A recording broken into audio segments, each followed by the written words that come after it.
There's a modification to an Edelbrock carburetor that you should never, ever, ever make. So now that we got that out of the way, I'm going to show you how to do it. So one complaint folks make about the Edelbrock carburetor on the Performer series is that sometimes the secondaries don't open quick enough for them, or at least they feel like they're not opening quick enough. Now, I'm going to throw a little grain of salt in with that typically most of the time there are other things within the tuning process that you can do to get past that. But if you've gone through every piece that you can think of, you've tried making every adjustment on the carburetor and to the timing as you can, and you still can't get that response that you're looking for out of the secondaries, there is a way to do it. Now, this is a permanent alteration to this carburetor, and you have to be a little careful with it because you will screw it up, and if you do it the wrong way, there's really no way to go back. And the part that I'm going to talk about we're going to modify is not a serviceable part, so it's not like you can't buy a part number off the shelf from Edelbrock. They don't sell these separately. They sometimes will give you one if they have one available, but you really have to talk nice to those customer service girls to get that done. But anyway, I'm going to show you how to do it, but I'm going to show you a way to do it that will allow you to recover a little bit if you screw this up. So let's get the air horn out of this carburetor off, and I'm going to show you a few things. Now, this is a 500 CFM carburetor. You can tell really quickly by looking at it without looking at the part number if you don't have that memorized. The primary boosters are rather large. But if you saw on the bench a minute ago that I had the weighted air valve out, that's obviously what we're going to talk about today. So we get the boosters out here. This is where the weighted air valve lives. Now, what happens when the vacuum drops in the engine, this weighted air valve will pull open as it is drawing the air through the carburetor, and what that does is it helps meter the fuel. Excuse me, wrong booster. It will help start metering the air through the booster as it guides it through the booster. That's why it's got the blade on it. That's why it's shaped that way. So as it opens up, it starts to pull air through the booster, and then as it is completely open, it is drawing all of the fuel through that secondary circuit, or this circuit through the rear that pulls fuel through these rear boosters. So what the thought is that if you can get the air valve to open quicker, that you can change how fast you start to meter fuel from the secondaries. And I don't disagree. Depending on the situation. The problem with that is, though, if you start making modifications to this air valve, you're not going to put it back. So I'm going to show you the wrong way to do it, and then I'm going to show you the right way to do it so you can recover it if you need to. Again, this is not a service repair item from Edelbrock. If you screw this thing up, you're on your own, and unless you go out and buy another carburetor as a core, you're not going to get one of these back. So let me show you that first, and then we'll take a look at how we're going to modify this air valve.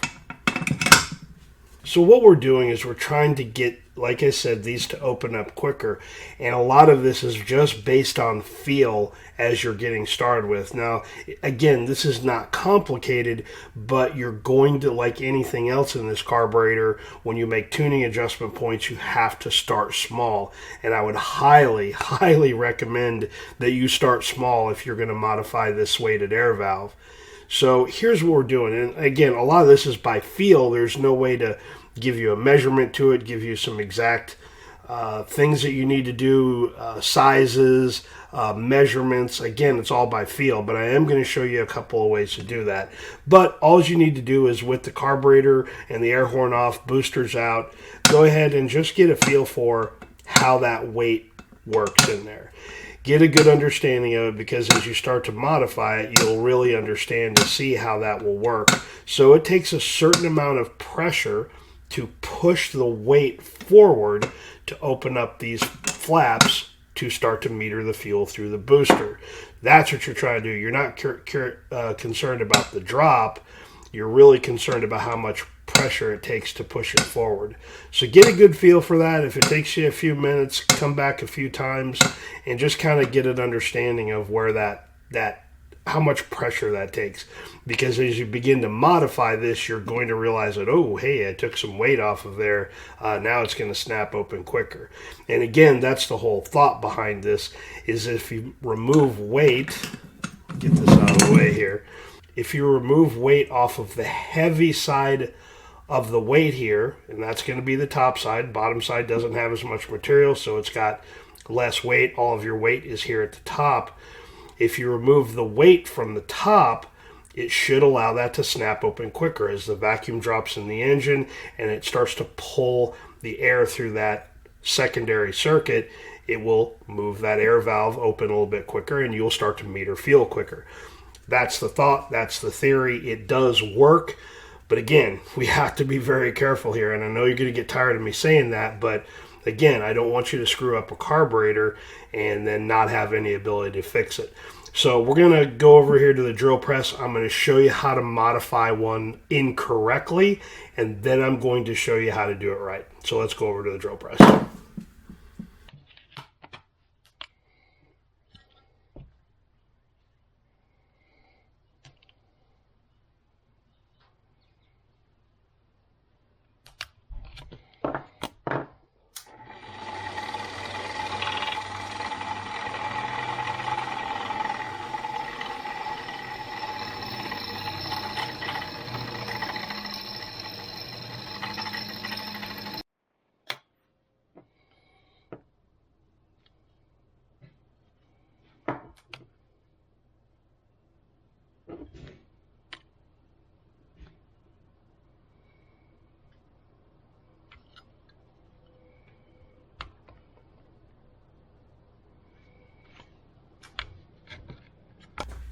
Okay, so we've modified this. We've drilled two 3/8 inch holes, which is not much, but you saw how many ounces came off of this thing. It's a significant amount, but does it feel any different in the carburetor? Well, let's take a look and see. It's really difficult to tell if that made any difference or not.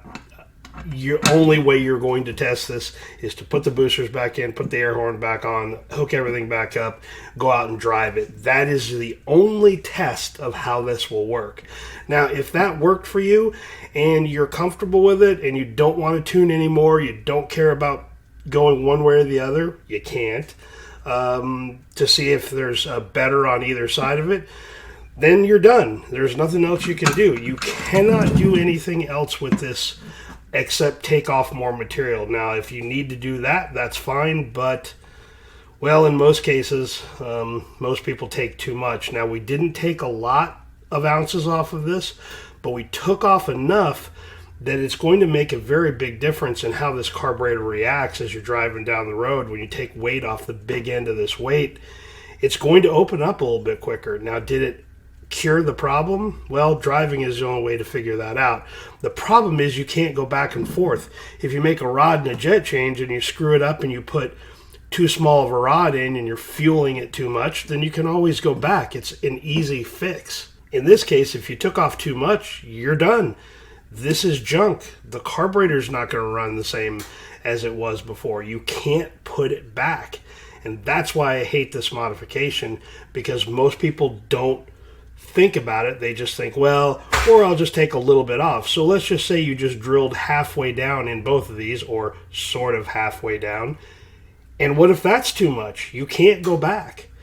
So I'm going to show you a way to do it to make it a little bit easier to put a little bit more weight back into this if you have to.